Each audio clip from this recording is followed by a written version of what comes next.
C'est un duel entre deux équipes européennes. Les Nantais en blanc aujourd'hui en visite à Chambéry. Les Chambériens ont joué un match de Coupe d'Europe cette semaine. Ils ont perdu à Berlin. Ils doivent reprendre des points en championnat. Ils vont mieux d'après leur entraîneur Eric Maté. On va voir ce que ça donne ce soir en face d'une équipe de Nantes, elle, qui a gagné son match de Coupe d'Europe face à Benfica et qui veut absolument prendre des points après en avoir perdu face à Paris et face à Limoges.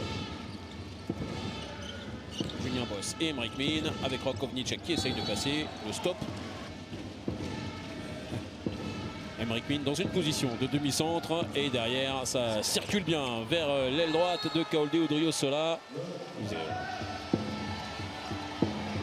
Et derrière, oh là, Kadou Traoré, il n'y a pas du tout d'angle, mais il va réussir à agrandir son angle de tir. Et ça ralentit d'autant l'action. Jönsson qui remet de la vitesse, mais encore une fois le poteau qui repousse la tentative de l'arrière suédois. Et derrière, Emric Min sur la fin de montée de balle. Et ben oui, et derrière, il a remis le ballon en jeu. Et Lucas de la Bretèche qui va pouvoir aller servir Valero Rivera. Il n'y a pas grand chose qui va tout de suite à Chambéry. Plus 8. Derrière le ballon ramassé. Xavier, c'est un ballon de plus. Et ouais, mais il n'y a personne dans le but. Hein, le changement qui a été fait beaucoup trop tard. Là, c'est l'autre pivot, Iñaki Pessina, qui va essayer d'amener Chambéry du simple au double, mais ce n'est pas évident. C'est contré par le mur et on va en rester là donc dans ces 30 premières minutes. Le score absolument incroyable, 22-10 en faveur du H en promenade, vraiment au phare de Chambéry. Et alors dans ce genre de situation, difficile de dire hein, est-ce que Nantes est extraordinaire, est-ce que Chambéry n'y est pas du tout, il y a un petit peu des deux. En tout cas, chose est sûre, c'est que les Nantais sont bien en place. C'est parti pour ce début de seconde période. Double infériorité donc pour les Chambériens et 12 buts de retard pour le Chambéry Savoie Mont-Blanc handball. 22-10 en faveur d'une équipe de Nantes en promenade littéralement.